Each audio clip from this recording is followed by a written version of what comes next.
নমস্কাৰ সকলোৱে ইংৰাজী শিকিব এই সিৰিজটোৰ আজি ডে 21 হয় ডে 20ত আমি শিকিছিলো জিৰান্ড আমি সাবজেক্টৰ স্থানত কেনেদৰে ব্যৱহাৰ কৰিব পাৰো যদি হেই ভিডিওটো চোৱা নাই হেই ভিডিওটোৰ লিংক মই ওপৰৰ আই বটম আৰু ভিডিওটোৰ হেকৰ ইন স্ক্ৰিনত দি দিবলৈ যত্ন কৰিছো আজি ডে 21ত আমি শিকিবলৈ যত্ন কৰিম জিৰান্ড আমি অবজেক্ট হিচাপে কেনেদৰে ব্যৱহাৰ কৰিব পাৰো আমি আমাৰ ডেইলি লাইফত এনে ধৰণৰ বিভিন্ন বাক্য কৈ থাকো যিবোৰ বাক্যত আমি জিৰান্ড এটা অবজেক্টৰ স্থানত ব্যৱহাৰ কৰিব লগা হয় যদি আপুনি এনে ধৰণে ব্যৱহাৰ কৰিব লগা হয় কেনেদৰে ব্যৱহাৰ কৰিব তাৰ বিষয়ে জানিব বিচাৰে এই ভিডিওটো স্কিপ নকৰাকৈ হেকলৈকে চাই থাকক আপুনিও এনে ধৰণৰ বাক্য অতি সহজে ক'ব পাৰিব বা ফৰ্ম কৰিব পাৰিব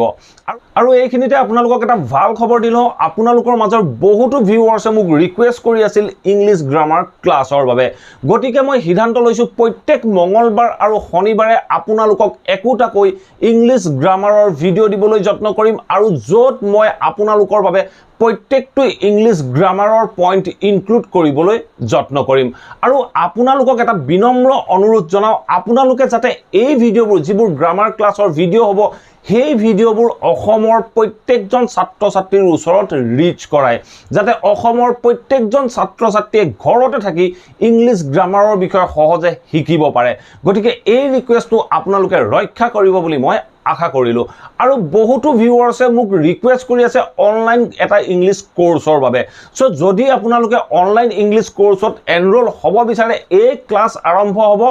আবেলি 6 বজাৰ পৰা আৰু প্ৰত্যেক সোমবাৰৰ পৰা শুক্ৰবাৰলৈ যদি আপোনালোকে এনৰোল হ'ব বিচাৰে স্ক্ৰিনত ওলাই থকা নাম্বাৰটোত আপোনালোকৰ নাম আৰু এড্ৰেছ হোৱাটছআপ কৰক ক্লাছ আৰম্ভ হোৱাৰ আগে আগে আপোনালোকক কন্টেক্ট কৰা হ'ব আৰু ক্লাছৰ সবিশেষ জনোৱা হ'ব সো আহক এতিয়া টপিকটো ডিসকাস কৰো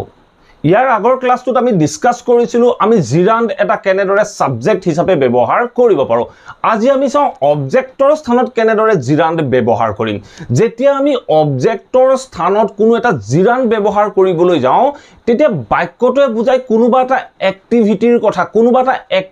কথা যেতিয়া আমি কওঁ কোনোবা এটা কামৰ কথা যেতিয়া আমি কওঁ সেই কামটোক যদি আমি অবজেক্ট হিচাপে দেখাব লগা হয় তেনে ক্ষেত্ৰত আমি সেই ভাৰ্বটো জিৰান্ড ফৰ্মত ব্যৱহাৰ কৰি অবজেক্টৰ স্থানত ব্যৱহাৰ কৰিব লাগে মই এটা এক্সাম্পলৰ মাধ্যমেৰে আপোনালোকক বুজাবলৈ যত্ন কৰো মই যদি এটা বাক্য কওঁ হি বাঘলৈ ভয় কৰে বা হি হাপলৈ ভয় কৰে হি স্কেয়াৰ্স অফ স্নেক হি হাপলৈ ভয় কৰে সো এতিয়া চাওক স্কেয়াৰ্স অফৰ পিছত আমি স্নেক ইউজ কৰিলো এটা নাউনৰ কথা কলো এটা নাউন বা প্ৰনাউন এটা আমি যিকোনো এটা অবজেক্ট তাত ইউজ কৰিছো স্নেকৰ স্থানত গতিকে এতিয়া চাওক মই যদি এই বাক্যটোত কওঁ হি গাড়ী চলাবলৈ ভয় কৰে হি হাতুৰিবলৈ ভয় কৰে হি দৌৰিবলৈ ভয় কৰে হি ক্ৰিকেট খেলিবলৈ ভয় কৰে এনে ধৰণে যদি ক'বলৈ যাওঁ কোনোবা এটা এক্টিভিটিৰ কথা ক'বলৈ যাওঁ তেনেকুৱা ক্ষেত্ৰত আমি অবজেক্টৰ স্থানত যিটো ভাৰ্ব হয় যিটো ক্ৰিয়া হয় সেই ক্ৰিয়াটো ব্যৱহাৰ কৰিব লাগে সেই ক্ৰিয়াটো ব্যৱহাৰ কৰিবলৈ যাওঁতে আমি সেই ভাৰ্বটো বা ক্ৰিয়াটোক জিৰান্ড ফৰ্মত ব্যৱহাৰ কৰিব লগা হয় কনসেপ্টটো আপোনালোকে হয়তো নিশ্চয় বুজিব পাৰিছে এতিয়া আপোনালোকৰ বাবে 2-4টা এক্সাম্পল লৈ আহো যাতে আপোনালোকৰ বাবে কনসেপ্টটো সহজ হৈ পৰে এতিয়া চাওক আপোনালোকে বোৰ্ডত কেইটামান এক্সাম্পল দেখি আছে আপোনালোকৰ বাবে 7টা এক্সাম্পল লৈ আহিছো এই 7টা এক্সাম্পলৰ মাধ্যমেৰে আমি জিৰান্ড আমি কেনেদৰে অবজেক্টৰ স্থানত ব্যৱহাৰ কৰিব পাৰো তাৰ বিষয়ে শিকিবলৈ যত্ন কৰো সো প্ৰথমতে মই এটা বাক্য কৈছিলো যে হি গাড়ী চলাবলৈ ভয় কৰে হি কোনোবা এটা কামলৈ ভয় কৰে বুলি কৈছো কোনোবা এটা এক্টিভিটিৰ কাৰণে ভয় কৰে সো যেতিয়া আমি তেনেদৰে ক'বলৈ যাওঁ তেতিয়া আমি ক'ব লাগিব হি ভয় কৰে কাৰণে আমি কলো হি স্কেয়াৰ্স মই প্ৰেজেন্ট টেন্সত কৈছো প্ৰেজেন্ট ইনডিফিনিটত কৈছো তেতিয়া মই কৈছো হি স্কেয়াৰ্স অফ স্কেয়াৰ্সৰ লগত সদায় অফ প্ৰিপজিশন ইউজ হয় মই কলো যে হি স্কেয়াৰ্স অফ হি ভয় কৰে কি হলে ভয় কৰে ড্ৰাইভিং কৰিবলৈ ভয় কৰে হি স্কেয়াৰ্স অফ ড্ৰাইভিং কি ড্ৰাইভিং কৰা হি স্কেয়াৰ্স অফ ড্ৰাইভিং কাৰ মানে চাওক বাক্যটো কি ক'লে বাক্যটোৱে হি স্কেয়াৰ্স অফ ড্ৰাইভিং কাৰ হি মানে গাড়ী চলাবলৈ ভয় কৰে তাৰ ভয় কৰা কিহলৈ ভয় কৰে এই গাড়ী চলোৱা কামটো কৰিবলৈ ভয় কৰে গতিকে এই ড্ৰাইভিং কাৰটো হল অবজেক্ট এই ড্ৰাইভিংটো হল অবজেক্ট এই ড্ৰাইভিংৰ অবজেক্ট হল এই কাৰটো সো ইমানখিনি বুজিব নালাগে আপোনালোকে বাক্যটোত কেনেদৰে জিৰান্ডটো ব্যৱহাৰ হৈছে তাৰ বিষয়ে জানিবলৈ যত্ন কৰক মই বাক্যটোৰ দ্বাৰা ক'লো যে হি স্কেয়াৰ্স অফ ড্ৰাইভিং কাৰ হি গাড়ী চলাবলৈ ভয় কৰে কোনোবা এটা কামলৈ ভয় কৰে বুলি কৈছো ঠিক তেনে ধৰণে আপোনালোকৰ বাবে নেক্সট এক্সাম্পল আছে নেক্সট এক্সাম্পল চাওক কি কৈছে সি লাইকস মই গুটেই কেইটা বাক্য প্ৰেজেন্টত লৈছো আপোনালোকে পাষ্টত হলে এই ভাৰ্বখিনি পাষ্টলৈ নিলে বাক্যটো পাষ্টত হৈ পৰিব সো বাক্যটো চাওক কি কৈছে সি লাইকস তাই পছন্দ কৰে সি লাইকস তাই ভাল পায় কি ভাল পায় মই এই ইটিং টু নকৈ মই চকলেটছও ক'ব পাৰো সি লাইকস চকলেট তাই চকলেট ভাল পায় বুলি কৈছো অবজেক্টৰ স্থানত মই চকলেটটো ইউজ কৰিছো মই যদি কওঁ তাই চকলেট খাবলৈ ভাল পায় কোনোবা এটা কামক ভাল পায় তাই কোনোবা এটা কামক ভাল পায় কামটো কি চকলেট খোৱা কামটো তাই পছন্দ কৰে সো তেতিয়া মই কামটোক যেতিয়া অবজেক্টৰ স্থানত ইউজ কৰিছো তেতিয়া মই বাক্যটো কৈছো যে সি লাইকস ইটিং চকলেট তাই চকলেট খাবলৈ ভাল পায় বুলি ক'বলৈ যাওঁতে আমি বাক্যটো কৈছো সি লাইকস ইটিং চকলেট তাই চকলেট খাবলৈ ভাল পায় এইখিনিতে আৰু এটা পইণ্ট মনত ৰাখি ল'ব আমি কিছুমান প্ৰিপজিশন বা প্ৰিপজিশনৰ পাছত যদি আমি এটা ভাৰ্বক অবজেক্ট হিচাপে ইউজ কৰিব লগা হয় অবজেক্ট অফ প্ৰিপজিশন হিচাপে ব্যৱহাৰ কৰিব লগা হয় তেনে ক্ষেত্ৰটো আমি ভাৰ্বৰ জিৰান ফৰ্ম ব্যৱহাৰ কৰিব লগা হয় ইয়াৰ নেক্সট ক্লাছটোত মই তাৰ বিষয়ে ক'বলৈ যত্ন কৰিম আৰু এনে কিছুমান ভাৰ্ব আছে যিবোৰ ভাৰ্বৰ পাছত কেৱল মাত্ৰ আমি জিৰান ফৰ্মহে ব্যৱহাৰ কৰিব পাৰো ঠিক আছে এতিয়া আমি চাও নেক্সট এক্সাম্পলটো চাওক কি কৈছে you have to stop ইয়াত চাওক এই বাক্যবোৰত চাওক দুটা ভাৰ্ব আছে ইয়াত আছে scarce ইয়াত আছে like ইয়াত আছে you have to stop তুমি বন্ধ কৰিব লাগিব you have to stop তুমি বন্ধ কৰিব লাগিব কি বন্ধ কৰিব লাগিব you have to stop teasing the girls so বাক্যতে চাওক কি কৈছে you have to stop তুমি বন্ধ কৰিব লাগিব teasing the girls ছোৱালী কেজনীক জুকুৱাটো তুমি বন্ধ কৰিব লাগিব সো তেনেকুৱা ক্ষেত্ৰত মই বাক্যটো কৈছো you have to stop teasing the girls তুমি ছোৱালী কেজনীক জুকুৱাটো বন্ধ কৰিব লাগিব ইয়াত চাওক ইয়াত আমি এই প্ৰথমৰ এইটো বাক্যত scarce ইয়াত like ইয়াত stop verb ইউজ কৰিছো এইকেইটা যিকেইটা জিৰান ফৰ্মত আছে যেনে এইটো driving eating teasing এইকেইটা আমি এজ এ অবজেক্ট হিচাপে বাক্যবোৰত ব্যৱহাৰ কৰিছো কি বন্ধ কৰিব লাগিব ছোৱালী জুকুৱাটো বন্ধ কৰিব লাগিব কি ভাল পায় চকলেট খোৱাটো ভাল পায় কি ভয় কৰে গাড়ী চলাবলৈ ভয় কৰে সো এনে ধৰণে আমি উত্তৰখিনি পাব পাৰো ঠিক আছে নেক্সট এক্সাম্পলটো চাওক নেক্সট এক্সাম্পলটো কি কৈছে চাওক আই এনজয় এই বাক্যটো চাওক কি কৈছে আই এনজয় মই উপভোগ কৰো কি বুলি প্ৰশ্ন কৰিলে যেটো উত্তৰ ওলাই হেতু সদায় অবজেক্ট সো মই এনজয় কৰো কি এনজয় কৰো doing new things daily এই বাক্যটো চাওক I enjoy মই উপভোগ কৰো কি উপভোগ কৰো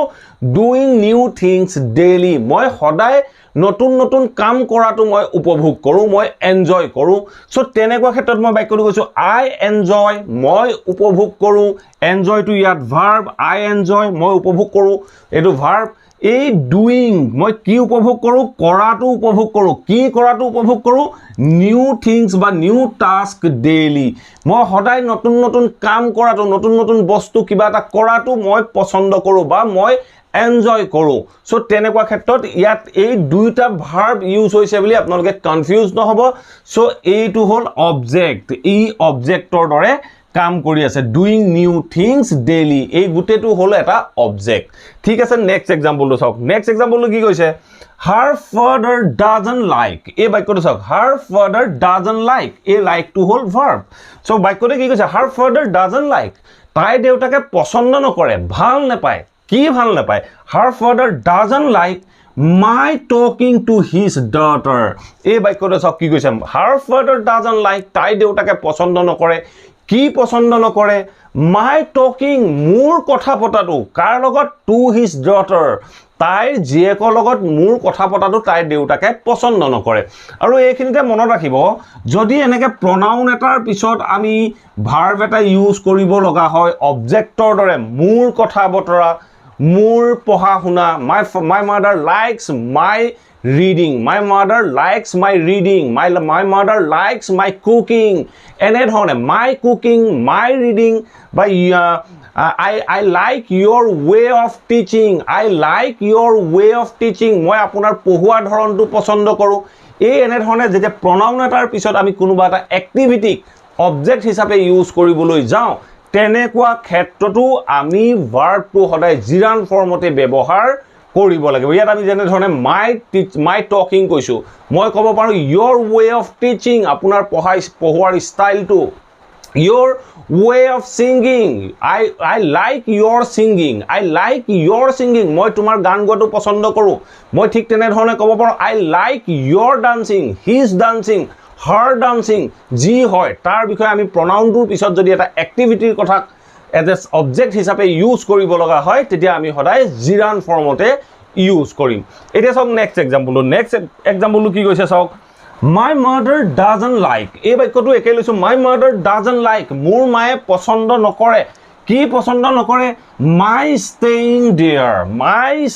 there My mother doesn't like মোৰ মায়ে পছন্দ নকৰে কি পছন্দ নকৰে My staying there মই তাত থকাটো মোৰ তাত থকাটো মোৰ মায়ে পছন্দ নকৰে বুলি কৈছো মোৰ মায়ে পছন্দ নকৰে My mother doesn't like মোৰ মায়ে পছন্দ নকৰে My staying মই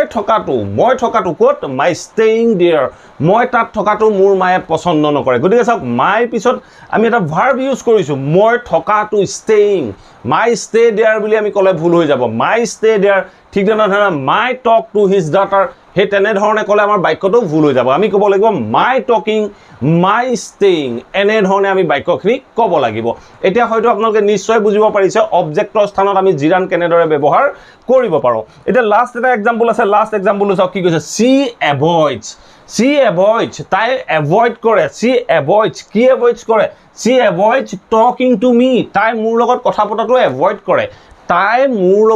পতাটো এভয়েড কৰে সো মই তেতিয়া বাক্যটো কৈছো she avoids talking to me তাই মোৰ লগত কথা পতাটো এভয়েড কৰে ঠিক তেনে ধৰণে আমি এই বাক্যটোৰ পিছত অন্যান্য অংশ লগাব পাৰো আমি ক'ব পাৰো যে she avoids talking to me whenever she is at home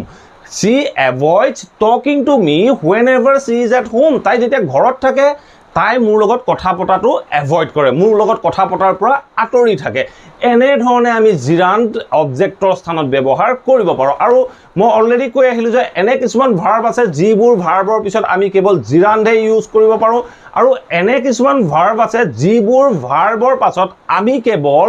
infinitive বা ভাৰ্বটোৰ আগত টু ইউজ কৰিহে আমি বাক্যবোৰত ব্যৱহাৰ কৰিব পাৰো ইয়াৰ নেক্সট ক্লাছটোত মই আপোনালোকক সেই তেনে ধৰণৰ ভাৰ্ব বা প্ৰিপজিশনৰ পিছত আমি কেনেদৰে জিৰাণ্ড ফৰ্ম ইউজ কৰো তাৰ বিষয়ে ক'বলৈ যত্ন কৰিম আজিৰ এই ভিডিঅ'টোতে যদি মই সকলোখিনি ইনক্লুড কৰিবলৈ চেষ্টা কৰিলো হয় ভিডিঅ'টো যথেষ্ট দীঘলীয়া হ'ল হয় আপোনালোকেও আমনি পালে হয় সো আশা কৰো এই ভিডিঅ'টোৰ পৰা আপোনালোকে নিশ্চয় বুজিব পাৰিলে জিৰাণ্ড আমি কেনেদৰে বিভিন্ন বাক্যত ব্যৱহাৰ কৰিব পাৰো এজ এ সাবজেক্ট হিচাপে অন্যথা এজ এ অবজেক্ট হিচাপে যদি ভিডিঅ'টো ভাল পালে প্লিজ ভিডিঅ'টো লাইক কৰক আৰু প্ৰত্যেকজন ব্যক্তিৰ মাজত শেয়াৰ কৰক যাতে প্ৰত্যেকজন ব্যক্তিয়ে ঘৰতে থাকি ইংৰাজীৰ এই কথাবোৰ সহজে শিকিব পাৰে thank you for watching this video'